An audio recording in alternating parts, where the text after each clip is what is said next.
E como nós estamos falando em cadeias, né, moléculas do átomo de carbono, formam diversos tipos de cadeias, eu vou apresentar para vocês algumas representações aqui de moléculas que existem, para vocês darem uma olhada, tá? Essa daqui é a representação de um composto formado apenas por carbono e hidrogênio, tá? Então, por isso ele é chamado de hidrocarboneto. Então, esse hidrocarboneto aqui é a representação de uma molécula que está presente na gasolina. A gasolina é uma mistura de diversas moléculas, de algumas moléculas. Entre elas tem essa daqui, que ela é chamada de octano. Porque o octano tem 8 átomos de carbono. Olha, 1, 2, 3, 4, 5, 6, 7, 8. Então tem 8 átomos de carbono, isso aqui é a estrutura do octano. Mas na gasolina tem também o isooctano, que é essa estrutura aqui, que é um octano diferente daquele de lá. Esse octano, os seus átomos estão conectados de maneira diferente. Se você olhar a cadeia principal, que é aquela maior sequência de átomo de carbono, ela poderia ser essa daqui, ó. 1, 2, 3, 4, 5. Eu consigo fazer um zigue-zague aqui com 5 átomos de carbono. E o que está fora desse zigue-zague a gente chama de ramificação, tá bom? Então, a maior sequência de átomo de carbono a gente vai chamar de cadeia principal, e o que está fora dessa sequência, o que sai dessa sequência é como se fosse uma ramificação, um galho, né? Uma ramificação. Então, aqui ó, nós temos a sequência principal, essa de 5 átomos de carbono, e a gente tem ó, ramificação aqui e aqui também. Então, nós temos 3 ramificaçõezinhas, tá bom? Então é por isso que... E aí você olha que mesmo tendo esses dois compostos, tendo o mesmo número de carbonos, e portanto ele vai ter também o mesmo número de átomos de hidrogênio, tá? Se a gente contar aqui, eu vou ter 18 átomos de hidrogênio, e aqui também eu vou ter 18 átomos de hidrogênio, tá? Vou deixar para vocês contarem aqui como atividade. E aí, eles têm o mesmo número de átomos de carbono e de hidrogênio, mas pela conectividade ser diferente, eles têm propriedades químicas e físicas diferentes. Por exemplo, esse composto aqui, ele entra em combustão muito mais facilmente no motor, enquanto esse tem uma leve diferença no tempo de combustão, tá?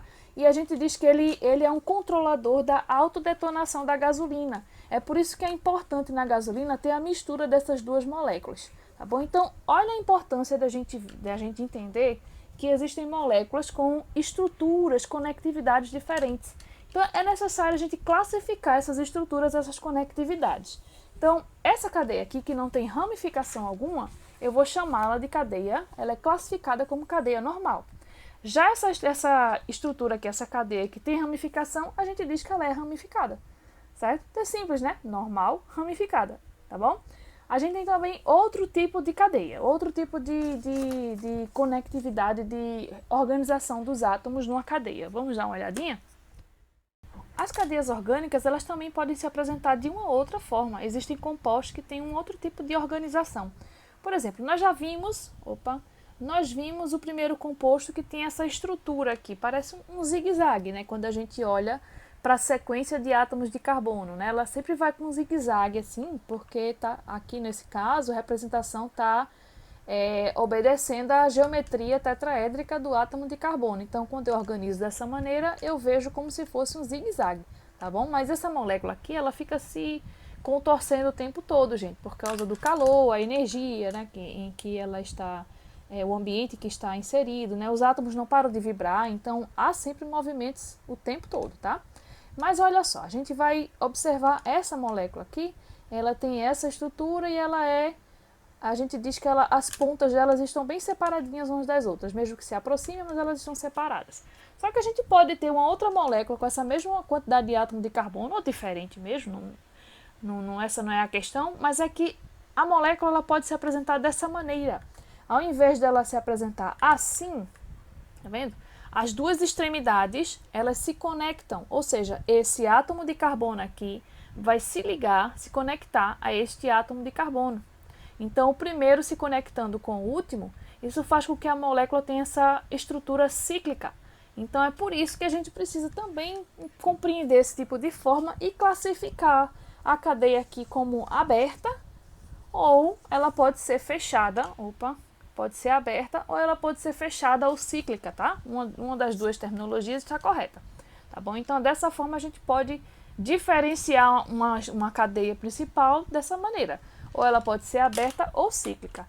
Tem também uma outra diferença, uma outra característica que as cadeias elas podem apresentar, que é a seguinte, é quanto à presença de ligações múltiplas. Vou pegar um exemplo pequenininho agora. Uma cadeia, ela pode ter só ligações simples entre os átomos de carbono. Como foi aquele exemplo, como foi esse exemplo aqui, tá vendo? O exemplo, esse aqui, tanto da cadeia fechada quanto daquela cadeia aberta, as ligações entre os átomos de carbono são todas simples, tá? São todas ligações simples. Mas pode acontecer, como esse aqui também é simples, mas a gente já sabe que o átomo de carbono pode fazer ligações múltiplas, né? Duplas ou triplas. Então, a gente tem aqui ó, um exemplo de uma cadeia, duas moléculas que são formadas por dois átomos de carbono, só que nesse caso existem ligações duplas entre eles, e aqui só tem ligações simples entre eles. Então aqui a gente vai classificar essas cadeias aqui, ó. Se houver a presença de ligação dupla ou tripla, a gente vai chamar essa cadeia de insaturada, tá? E se a cadeia só tiver ligação simples entre os átomos de carbono, a gente vai classificá-la como saturada. Então, qual é o impacto disso na vida da gente, né? Por que eu vou precisar diferenciar uma coisa da outra? Por exemplo, os óleos vegetais, que são extraídos, né, dos vegetais, o óleo de milho, óleo de soja, eles são estruturas orgânicas com cadeias longas, átomo de carbono, carbono, carbono, carbono, carbono, carbono. Só que eles têm presença de ligações duplas na sua estrutura. Essa ligação dupla na estrutura do óleo vegetal faz com que ele seja líquido à temperatura ambiente e faz com que ele seja processado bioquimicamente no organismo de quem consome mais facilmente. Por isso que eles são mais saudáveis. Mas se a gente pega esse óleo vegetal e a gente hidrogena esse óleo vegetal, chama o processo de hidrogenação, é quando você desfaz, há uma reação em que desfaz essa ligação múltipla aqui, onde vai restar só uma ligação entre os átomos de carbono, e essa daqui ela vai se formar uma ligação de hidrogênio, como essa aqui, ó. Ligação, ele vai se ligar com outro átomo de hidrogênio. Então, quando a gente tem um óleo vegetal em que a gente vai hidrogenar todas as ligações duplas e ele vai se transformar só em ligações simples entre os átomos de carbono, isso vai promover uma alteração na característica física da molécula. Ela vai se tornar sólida à temperatura ambiente. E outra coisa, essa molécula do óleo vegetal, não é isso daqui, tá, gente? É a grandona.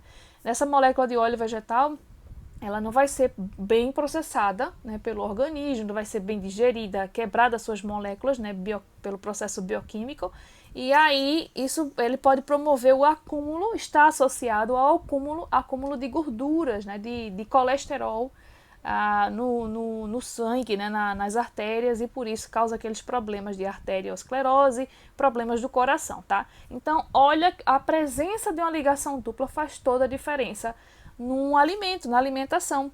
Então, se você vai para o supermercado e você vai escolher para assar coxinha, por exemplo, você compra ou o óleo ou a gordura vegetal hidrogenada. A gordura vegetal hidrogenada ela é mais barata e ela vem numa barra branca, tá? Mas se você quiser algo mais saudável, você vai comprar o óleo, porque ele vai ser melhor processado bioquimicamente no organismo de quem ingerir aquele alimento. É por isso que gordura vegetal hidrogenada, ela não é saudável, tá, gente? Não é tão saudável. Então, a diferença desse tipo de ligação está presente na nossa vida, por exemplo, na alimentação. Vamos observar agora um outro tipo de possibilidade onde as cadeias podem se apresentar de uma outra maneira. Por exemplo, olha essa cadeia aqui que nós estávamos estudando antes. Deixa eu ver essa daqui. Nós estávamos estudando essa daqui, tá? Deixa eu completar a bichinha que ela se partiu aqui no meio, coitadinha. Então, essa cadeia aqui com 5, eu quero uma cadeia com 5 átomos de carbono. Ela está aqui, ela só se partiu. Então, olha só, essa cadeia aqui tem 5 átomos de carbono no seu esqueleto, né? Ó, 1, 2, 3, 4, 5. Então, a maior sequência de átomos de carbono. Então, se eu fosse classificar essa cadeia, a gente já poderia dizer que é uma cadeia aberta, não ramificada. Então, portanto, é uma cadeia normal, né? É uma cadeia aberta, uma cadeia normal. E é uma cadeia saturada, porque só tem ligações simples entre os átomos de carbono, tá? Agora, se eu for olhar para esta cadeia aqui, tem uma coisa diferente, né? Essa daqui em relação a essa. Essa cadeia aqui também é aberta, também é saturada, só tem ligações simples na sua estrutura principal. Só que entre os átomos de carbono eu tenho essa esfera aqui azul que está representando um outro átomo, tá? Está representando o átomo de oxigênio. Como o oxigênio faz duas ligações, então aqui ele apresenta as duas hastes, já obedecendo o ângulo da ligação. Então, para diferenciar essa cadeia de 5 membros desta cadeia de 5 membros, eu vou precisar classificá-la, né? E essa cadeia aqui, eu vou chamá-la de, como ela tem um elemento diferente do átomo de carbono no seu esqueleto, então tem algo diferente, eu vou chamá-la de a cadeia heterogênea, tá? Hétero vem de diferente, então ela tem um elemento diferente do átomo de carbono entre a sequência da cadeia principal, tá? Portanto, ela é heterogênea. E como a outra não tem esse elemento diferente, a gente vê só átomos de carbono na estrutura, no esqueleto da cadeia principal, eu vou chamá-la de homogênea, tá bom? Então, eu posso diferenciar as cadeias observando esse critério, se tem um elemento diferente. Eu coloquei aqui essa representação com o átomo de oxigênio, mas poderia ser o átomo de nitrogênio também, poderia ser o átomo de enxofre. Então, desde que o elemento consiga fazer duas ligações ou mais, ele consegue, né, é possível encontrá-lo aqui, dependendo da afinidade química também, encontrá-lo no meio da cadeia. Então, a gente vai observar muito a presença do átomo de oxigênio, nitrogênio e também alguns átomos de enxofre, tá? Observando agora, vamos recolher essas moléculas.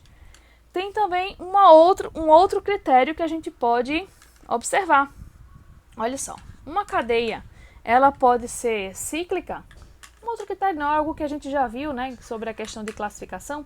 Essa cadeia aqui, se eu fosse classificá-la, eu diria que ela é uma cadeia, olha, só tem ligações simples entre átomos de carbono. Então, ela é saturada e ela não tem ramificação. Portanto, ela é normal. E ela é uma cadeia cíclica, tá? Cadeia cíclica, saturada, normal. E ela é homogênea, porque não tem átomos de carbono não tem átomos diferentes do de carbono nessa sequência aqui, no esqueleto da cadeia principal. Aí você observa essa daqui, vamos pegar essa, olha. Ela tem, só tem ligações simples, né, na sua estrutura principal. Então, ela é uma cadeia saturada. Ela é uma cadeia fechada. E ela é heterogênea, tá vendo? É uma cadeia heterogênea, porque eu observo aqui no ciclo da cadeia principal, eu vejo um elemento diferente do átomo de carbono, então ela é heterogênea. E olha só, ela tem isso daqui, ó. Então, isso sendo a cadeia principal, que é a maior sequência de átomo de carbono, o ciclo vai ser aquela cadeia principal, o que tem fora dele a gente chama de ramificação. Então, ela é uma cadeia ramificada, tá? Não é uma cadeia normal, é uma cadeia ramificada. Então, a gente pode classificar a cadeia seguindo aqueles critérios, todos os critérios que a gente acabou de ver. Beleza?